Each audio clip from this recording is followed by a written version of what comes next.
2026 সালের ডেক্রিটো ফ্লুসি ডিক্রেটো ফ্লুসি বা কর্মী নিয়োগের কার্যক্রম এখন তুঙ্গে। আপনি ঠিকই শুনেছেন, ইতালি সরকার 2026 থেকে 2028 সালের জন্য প্রায় 5,04,97,550 জন কর্মী নেওয়ার লক্ষ্যমাত্রা নির্ধারণ করেছে, যার মধ্যে শুধু 2026 সালেই 1,64,850 জন কর্মী প্রবেশের সুযোগ পাবেন।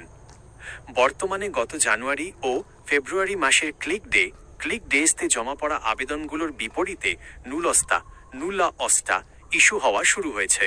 কোন কোন শহর থেকে বেশি নুলস্তা বের হচ্ছে এবং বর্তমান পরিস্থিতি কি, তার বিস্তারিত আপডেট নিচে দেওয়া হলো।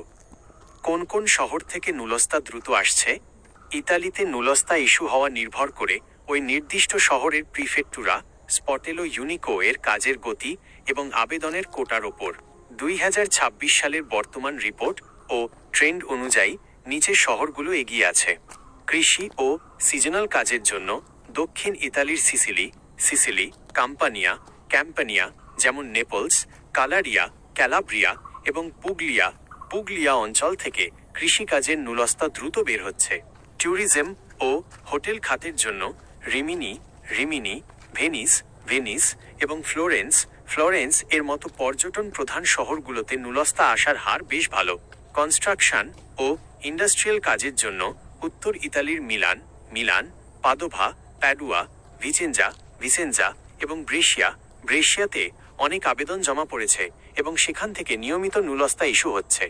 ডোমেস্টিক বা family care, Kolff Vedanti, Rome এবং মিলান এর মতো বড় শহরগুলো থেকে ফ্যামিলি কেয়ারের নুলস্তা আসার খবর পাওয়া যাচ্ছে।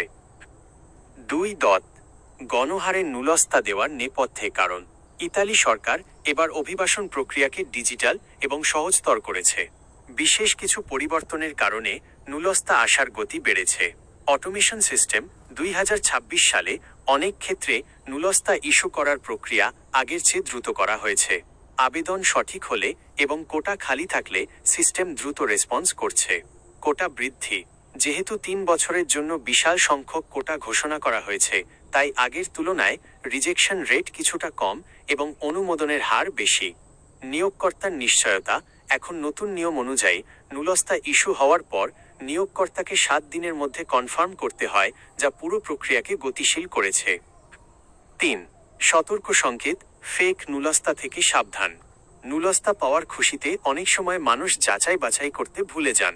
বর্তমানে বাংলাদেশে অনেক ভুয়া নুলস্তা ছড়ানোর খবর পাওয়া যাচ্ছে। নুলস্তা হাতে পেলে যা করবেন। 1. Online verification. আপনার নুলস্তার উপরে থাকা প্রোটোকল নাম্বার বা আইডি দিয়ে নিয়োগকর্তার মাধ্যমে ইতালির স্বরাষ্ট্র মন্ত্রণালয়ের পোর্টালে স্ট্যাটাস চেক করে নিন। 2. Embassy appointment. বর্তমানে ঢাকা অ্যাম্বাসি ভিএফএস গ্লোবালের মাধ্যমে নতুন ওয়েব পোর্টাল চালু করেছে। শুধুমাত্র বৈধ এবং নির্দিষ্ট ডেটের পর ইস্যু করা নুলস্তাগুলোই সেখানে গ্রহণ করা হচ্ছে। 3. আইন 145 ল 145 2024। মনে রাখবেন, 2024 সালের অক্টোবর মাসের পর থেকে ইতালির নতুন আইনে নুলস্তাগুলো অনেক বেশি কড়াকড়িভাবে যাচাই করা হচ্ছে। নুলস্তা আসার পর অ্যাম্বাসি চাইলে পুনরায় আপনার নিয়োগকর্তার তথ্য যাচাই করতে পারে। আপনার পরবর্তী করণীয়। আপনার যদি ইতিমধ্যে কোনো নুলস্তা কপি থাকে, তবে সেটির ইস্যু ডেট এবং ক্যাটাগরি সিজনাল নাকি নন সিজনাল মিলিয়ে দেখুন। 2026 সালের রুলস অনুযায়ী নুলস্তা ইস্যু হওয়ার 180 দিনের মধ্যে আপনাকে ভিসার আবেদন সম্পন্ন করতে হবে। আপনার কাছে কি কোনো নুলস্তা আছে যার মেয়াদ বা বৈধতা নিয়ে আপনি চিন্তিত?